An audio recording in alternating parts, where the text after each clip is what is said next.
પોરબંદરમાં ભાજપ દ્વારા મનપાના ઉમેદવારોના નામ જાહેર કરાયા બાદ અનેક સમાજ આગેવાનોમાં નારાજગી જોવા મળી હતી અને સવારથી કેબિનેટ મંત્રીના નિવાસ સ્થાને ધામા નાખ્યા હતા. પોરબંદર ભાજપ દ્વારા મહાનગરપાલિકાની ચૂંટણી માટેના ઉમેદવારોના નામ જાહેર કરવામાં આવ્યા હતા, જેમાં અનેક લોકોની ટિકિટ કપાતા નારાજગી જોવા મળતી હતી. ખાસ કરીને વિવિધ સમાજો અને આગેવાનોની અવગણના થતાં તેઓ કેબિનેટ મંત્રીના નિવાસ સ્થાને દોડી આવ્યા હતા અને પોતાની વેદના રજૂ કરી હતી. ભાજપ દ્વારા પ્રજાપતિ સમાજના એક પણ ઉમેદવારને ટિકિટ આપવામાં આવી ન હતી, જેના પગલે વર્ષોથી ભાજપ સાથે જોડાયેલ આગેવાન વિજય વડુકર અને અન્ય આગેવાનો કેબિનેટ મંત્રી અર્જુન મોઢવાડિયાના નિવાસ સ્થાને દોડી ગયા હતા અને રજૂઆત કરી હતી કે પ્રજાપતિ સમાજ ભાજપનો વર્ષોથી વફાદાર રહ્યો છે, તેમ છતાં કોઈપણ વોર્ડમાં ટિકિટ ફાળવવામાં આવી નથી. અગાઉ ખાતરી આપવામાં આવી હોવા છતાં છેલ્લી ઘડીએ ટિકિટ ફાળવી ન હોવાનું જાહેર કર્યું છે. પક્ષ સાથે વર્ષોથી વફાદારીનું આવું પરિણામ મળ્યું છે. બીજી તરફ દશનામ ગોસ્વામી સમાજના આગેવાનોએ પણ આ મામલે રોષ વ્યક્ત કરી કેબિનેટ મંત્રીને રજૂઆત કરી જણાવ્યું હતું કે તેમનો સમાજ વર્ષોથી ભાજપને મત આપતો આવ્યો રહ્યો છે, તેમ છતાં એક પણ જ્ઞાતિજનને ટિકિટ ન આપી પક્ષ દ્વારા અન્યાય કરાયો છે. રઘુવંશી એકતાના સ્થાપક અને પૂર્વ સુધરાય સભ્ય હિતેશ કારિયા પણ તેની સંસ્થાના લોકોને સાથે રાખી ટિકિટ માટે રજૂઆત કરી હતી. એ સિવાય 6 ટર્મથી અપક્ષ કોંગ્રેસ અને ભાજપમાં ચૂંટાતા આવતા કાંતિભાઈ કાણકિયા, બડાઈ બ્રહ્મ સમાજના અગ્રણી કમલેશ થાનકી વગેરેએ પણ અલગ અલગ સમયે કેબિનેટ મંત્રીની મુલાકાત લઈ ટિકિટ માટે રજૂઆત કરી હતી. કોળી સેનાના પ્રમુખ મનોજ મકવાણાએ પણ રજૂઆત કરી હતી. મોટાભાગના લોકોએ એવા આક્ષેપ પણ કર્યા હતા કે ટિકિટ ફાળવણીમાં બધા ઉમેદવારોને નિયમ લાગુ પાડવામાં આવ્યા નથી, કેટલાક સક્રિય સભ્ય પણ નથી અને પડોશમાં પણ ઓળખતા નથી તેવાને પણ ટિકિટ આપવામાં આવી છે. બીજી તરફ છેલ્લા 12 વર્ષથી ભાજપમાં સક્રિય કાર્યકર અને પેજ પ્રમુખ સહિત અનેક જવાબદારી નિભાવનાર અભ્રમ કાળવદ્રાને પણ મહાનગરપાલિકાની ટિકિટ ન મળતા તેણે પક્ષ સામે બળવો કરી વોર્ડ નંબર 3માંથી આપમાંથી ઉમેદવારી નોંધાવી હતી, જેને લઈને રાજકીય ગરમાવો આવી ગયો છે. નિપુલ પોપટ, પોરબંદર ટાઈમ્સ. મારું નામ વિજયપુરી લાભપુરી ગોસાઈ એડવોકેટ છું. અમે આજરોજ પોરબંદર છાયા દશનામ ગોસ્વામી સમાજના આગેવાનો બધાય શ્રી અર્જુનભાઈ મોઢવાડિયા આપણે કેબિનેટ મંત્રી છે તેમની પાસે અમારા સમાજને પોરબંદર મહાનગરપાલિકાની અંદર એક પણ ટિકિટ મળેલી નથી તે અનુસંધાને અમે રજૂઆત કરવા આવેલા હતા, જેમાં માનનીય કેબિનેટ મંત્રીએ પણ સ્વીકાર્યું છે કે તમારા સમાજને ખરેખર અન્યાય થયો છે અને એક ટિકિટ તો ખરેખર તમને આપવી જ જોઈએ. જ્યારે છાયા નગરપાલિકા હતી ત્યારે અમારા સમાજના 3 સભ્યો ચૂંટાઈને આવતા હતા. હાલ પણ અમારી સાથે છે અને બાપ દાદાના વખતથી આખો સમાજ ભાજપ સાથે સંકળાયેલો છે, છતાં પણ અમારા સમાજને ઘોર અન્યાય થયો છે. આ બાબતની અમે રજૂઆત માનનીય કેબિનેટ મંત્રી શ્રી અર્જુનભાઈને કરેલી છે. અર્જુનભાઈએ પણ અમને આશ્વાસન આપ્યું છે કે આ બાબતમાં અમે આગળ વિચારી અને તમને એકાદી ટિકિટ મળે તો પ્રયત્ન જરૂર કરશું. મનોજભાઈ શું રજૂઆત કરવા આવ્યા હતા, શું જવાબ મળ્યો? આજરોજ અમે વોર્ડ નંબર 5માં અમારી જે મજબૂત ઉમેદવાર હતી એ રદ કરી અને જે લોકો કાર્યશીલ નથી તેવાની ટિકિટ આપવામાં આવી હતી. એ અનુસંધાને અમોને ટિકિટ મળે, સારા કાર્યોમાં ટિકિટ મળે એ માત્ર રજૂઆત કરવા આવી હતા.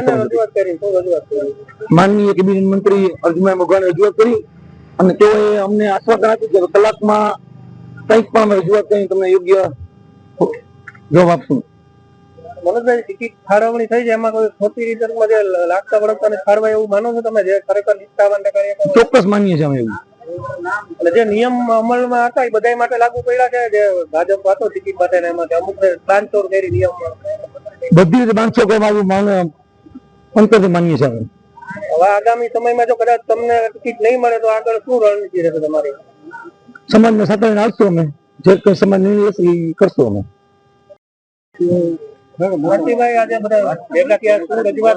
અમે સાહેબ ને રજૂઆત કરવા આવ્યા, અમને ન્યાય માટે આવ્યા છે અર્જુનભાઈ મોઢવાડિયા સાહેબ ને, પણ હવે ટિકિટ ડિક્લેર થઈ ગઈ એટલે કે કઈ કરી શકીએ નહીં. અમારા વોર્ડ નંબર 10 ની અંદરમાં જે ઉમેદવારો અમને આપ્યા એ સમીકરણ નથી બેસતા. કોઈ સમાજની વિરુદ્ધમાં હું નથી જતો, પણ જે સમાજને દુઃખ થયું એટલે કેવું પડે કે ભાઈ આ એક નુવાણા બેનને આપી, એક બ્રાહ્મણની બેનને આપી અને 2 મેર સમાજને આપી. તો અહીંયા આટલા સમયથી મેર, નુવાણા, ખારવા અને બ્રાહ્મણ ચૂંટાતા આવે, તો અમને અન્યાય થયો કે ભાઈ અમને અમારી ખારવા સમાજને ટિકિટ કેમ નથી આપવી જે વોર્ડની અંદરમાં ચૂંટાય. હું 1995 થી એક અપક્ષ લડીને ચૂંટાતો, પછી બીજી વખતે અપક્ષ ચૂંટાનો અને 2 વખત કોંગ્રેસમાં ને 2 વખત ભાજપમાંથી. અમને અન્યાય થયો કે ભાઈ તમે 1200 સક્રિય સભ્ય ઓનલાઈન બનાવો તો અમે નીકળ્યા, 2.5 મહિનો રખાડ્યા. જે અત્યારના સક્રિય સભ્ય કે પ્રાથમિક સભ્ય નથી એવા લોકોને ટિકિટ આપેલી છે. અમારા વોર્ડમાં 30 ફોર્મ બનાવવાના હતા અને જે આયાતી ઉમેદવારોને ઠોકી બેસાડ્યા. આજે જે પેરેડડાઈ વિસ્તાર, હાઉસિંગ બોર્ડ કોલોની, હાઉસિંગ બની, લક્ષ્મીનગર સોસાયટી, દરજી સોસાયટી એવો વિસ્તાર મોટો 5,500 મતદારો છે, અહીંયા કોઈ પ્રતિનિધિ જ નથી આવ્યું. અમારી યારે અમે શાંતિથી ટિકિટ માંગી, જેને જે દાદાગીરી કરી એ લોકોને ટિકિટ આપી દીધી ને અમુક પરિવર્તન નહીં કર્યું છે. એ ડરીને કરતા હોય કે જે કરતા હોય એની અંદર ઓફિસની અંદરમાં જે થતું હતું એ થયું. અમે શાંતિથી બરોબર રાહ જોવામાં આવ્યું. અમને કહેવામાં આવ્યું કે તમારી ફાઇનલ છે. રાત્રે 10 વાગ્યાથી ફાઇનલ કર્યું. એવી ચર્ચા ચારે કોરા થાય છે, એવી ચારે કોરા ચર્ચા થાય. અને ભાજપમાંથી ટિકિટ આપી એમાં નિયમ પ્રમાણે માપદંડ બધાયને અમલવારી થઈ, બધાયમાં નિયમ લાગુ. ના, એમાં ઘણું ખોટું થયું છે. એમાં આખું લિસ્ટ જોયું, અમે જોયું, ચેક કર્યું તો એની અંદરમાં એના સગાવાલાને ટિકિટ આપેલી છે, એની જગ્યાએ એવું બન્યું છે. ઘણા નીકળશે, એવા ઘણા નીકળશે અને છે. એટલે હું કેટલું કહેવા માંગુ છું, અમે આજથી નક્કી કર્યું છે ભાઈ કે સક્રિય રાજકારણમાંથી અમે વિચારી રહ્યા છીએ કે સંન્યાસ લેવાનું તૈયારી છે. અમારા આખો ફેમિલી, અમારા કાર્યકરો અમે વિચારી રહ્યા છીએ કે જેથી કરીને અમારા જે વોર્ડની અંદર પ્રતિનિધિ નથી મળ્યો. રાતના લોકો સૂતા હોય ને અમે 2 વાગે લાઇટો રિપેર કરાવતા હોય, લાઇટો ગઈ હોય તો ઘરમાં, એવા કાર્યકરોને ટિકિટ ન મળી. રોડમાં દોડનારા છે. અમે સંગઠનની અંદરમાં જે પણ મિટિંગ હોય ડેઈલી હાજરી રાખતા હોય અને માણસોને ટિકિટ નથી આપી. અમે બસો ભરીને સભામાં માણસોને લઈ જતા, એવામાં ટિકિટ નથી આપી. એટલા માટે દુઃખની સાથે અમે વાત કરી કે અમે અમારા બાબુભાઈ બોખીરિયા સાહેબનો ખૂબ ખૂબ આભાર માનીએ કે અમને જયારે જોઈએ ત્યારે ટિકિટ સારા પ્રતિનિધિ તરીકે બધી સમીકરણો રાખીને અમારા બાબુભાઈ બોખીરિયા સાહેબે અમને ટિકિટો આપેલી છે ભવિષ્યમાં. અમે અત્યારે અહીંયા જે આગેવાનો છે, કેબિનેટ મંત્રી અર્જુનભાઈ મોઢવાડિયા ને ત્યાં અમે આવ્યા છે. અમે એમને એ પણ કીધું છે સાહેબ કે 10 નંબરમાં તમે જે 4 આયાતી ઉમેદવારો ઉતાર્યા છે એ કેટલી હદે વ્યાજબી છે. કેમ કે અમે 10 નંબરમાં આજે હું 30 વર્ષથી રહું છું અને 36 વર્ષથી તો ભાજપમાં પાયાનો કાર્યકર છું. અમે એક તરફથી જગદીશ પંચાલ સાહેબ એમ કહે છે કે ખુરશી ઉપાડવા વાળાને અમે ટિકિટ આપવાના છે, તો અમે તો 36 વર્ષથી બધી મહેનત કરી, હાવેણી લઈને વારીને પણ અમે ભાજપ જયારે હાલતું નતું, ગાડીને ધક્કા મારવા પડતા હતા ત્યારે અમે એની જોડે ઉભા હતા. તો આજે ચાલતી ગાડીએ ચડવા વાળા પણ ઘણા છે. હું તો એ પૂછવા માંગુ છું કે બ્રહ્મ સમાજ બીજા નંબર ઉપર છે પોરબંદરમાં, તો એને જાણી જોઈને અવગણે શું કામ કરવામાં આવ્યો છે? આખરે કેટલી ટિકિટ આપી છે બ્રહ્મ સમાજને? શું ખરેખર બ્રહ્મ સમાજે આ બાબતે વિચારવું જોઈએ કે આવતા આ ચૂંટણીમાં 28 તારીખે તમે રિઝલ્ટ જોશો એટલે ખ્યાલ આવી જશે. બ્રહ્મ સમાજ વિચારશે જ. હું તો બ્રહ્મ સમાજમાં પૂર્વ પ્રમુખ પણ રહી ચૂક્યો છું અને ભાજપમાં તો 36 વર્ષથી કામ કરું છું સાહેબ. તો મોવડી મંડળે ખાસ જોવાનું છે કે નિયમ બનાવે છે તો શું તોડવા માટે જ બનાવે છે? નિયમ અમુક જણાને જ લાગુ પડે છે.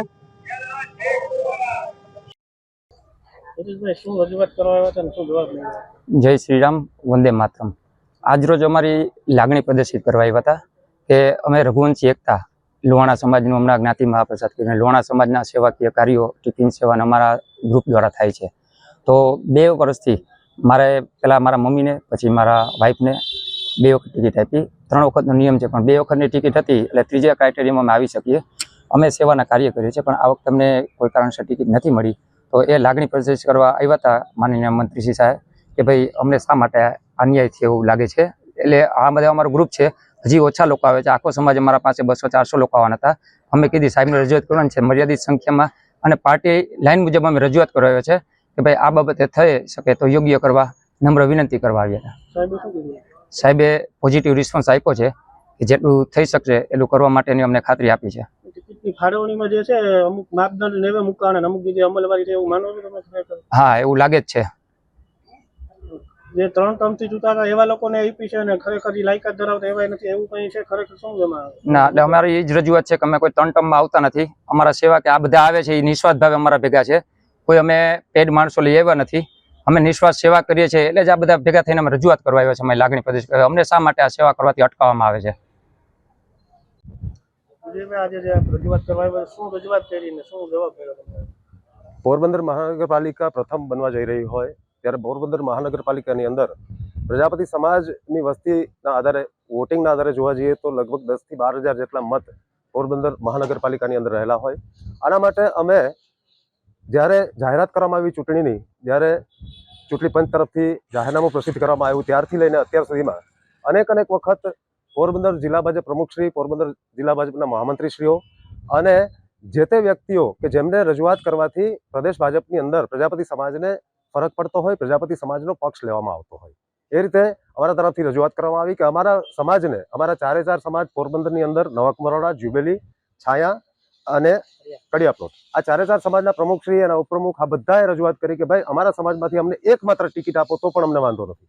અને છતાં છેલ્લે સુધી અમને એવું કહેવામાં આવ્યું કે તમારા સમાજને અમે એક ટિકિટ આપીએ છીએ, એ કન્ફર્મ છે, એ નક્કી છે, તમે ચિંતા છોડી દો. અને ગઈકાલે રાત્રે જ્યારે યાદી બહાર પડી ત્યારે અમારા સમાજને એક પણ ટિકિટ આપવામાં ના આવી. તો પ્રશ્ન એ થાય છે કે 52 ટિકિટમાંથી જો બધા જ સમાજોને આવરી લેવામાં આવતા હોય તો પ્રજાપતિ સમાજ શું 52માં ક્રમે પણ નથી? આ પ્રકારની એક દુઃખની લાગણી, એક આઘાતજનક લાગણી પ્રજાપતિ સમાજને થઈ આવી. અને એ અર્થમાં અમે અત્યારે માનનીય કેબિનેટ મંત્રીશ્રી અને પોરબંદરના ધારાસભ્ય શ્રી અર્જુનભાઈ મોઢવાડિયા સાહેબ પાસે રજૂઆત કરવા માટે આવેલા હતા કે અમારા પ્રજાપતિ સમાજને એક ટિકિટની ફાળવણી કરવામાં આવે કે જેથી કરીને પ્રજાપતિ સમાજનું ક્યાંય પણ રાજકીય વર્ચસ્વ જળવાઈ રહે. અને આજે સક્રિયતાનો આપણે વાત કરીએ તો આજે 20-25 વર્ષથી ભારતીય જનતા પાર્ટીની સાથે હું પોતે સંકળાયેલો છું. મારી સાથે અનેક લોકો સંકળાયેલા છે અને સતત સક્રિય, પ્રથમ બક્ષીપંચ મોરચાની અંદર મંત્રીની પોસ્ટ પર, ત્યાર પર જિલ્લા ભાજપ મીડિયા સેલ 6 વર્ષ સુધી 2 ટર્મ, છેલ્લી 3 ટર્મથી ભારતીય જનતા પાર્ટી શહેર ભાજપ ઉપપ્રમુખ તરીકે હું મારી પોતાની ફરજ નિભાવી રહ્યો હોય. બિલકુલ છેલ્લે સુધી અમને કહેવામાં આવ્યું કે તમારા સમાજને એક ટિકિટ આપવામાં આવે છે અને છેલ્લે સુધી કહેવામાં આવ્યું છતાં રાત્રે 9 વાગ્યે યાદી બહાર પાડવામાં આવી, એમાં પ્રજાપતિ સમાજના એક પણ વ્યક્તિનું નામ નથી. અને અમારી રજૂઆત ફક્ત એક મારા નામ પૂરતી નહીં હતી. અમારા સમાજમાંથી કહેવામાં આવેલું કે ભાઈ એક ટિકિટ આપવામાં આવે તો વિજયભાઈને આપવામાં આવે, અન્યથા એમને જો ના શક્ય બને તો સમાજના કોઈ પણ વ્યક્તિને ટિકિટ આપે, અમારા સમાજના વ્યક્તિને ટિકિટ આપે. અમે અપક્ષ અથવા તો અન્ય પક્ષને ટેકો આપવા માટે અત્યારે કોઈ જાતની વિચારણા કરેલી નથી. શક્ય ત્યાં સુધી છે કે સમગ્ર સમાજ સાથે મળીને નક્કી કરશે. આજે બપોરે 3 વાગ્યાનો ફાઇનલ ટાઈમ છે. ત્યાં સુધીમાં જો અમારા સમાજની એક વ્યક્તિની ટિકિટ નક્કી નહીં થાય તો અમે સાંજે 5 થી 6 વાગ્યા દરમિયાન સમાજની મિટિંગ બોલાવીશું, સમગ્ર સમાજને એકઠો કરીશું અને સમાજના વડીલો, સમાજના લોકો જે મત આપશે, જે દિશા બતાવશે એ દિશા તરફ અમે ચાલીશું.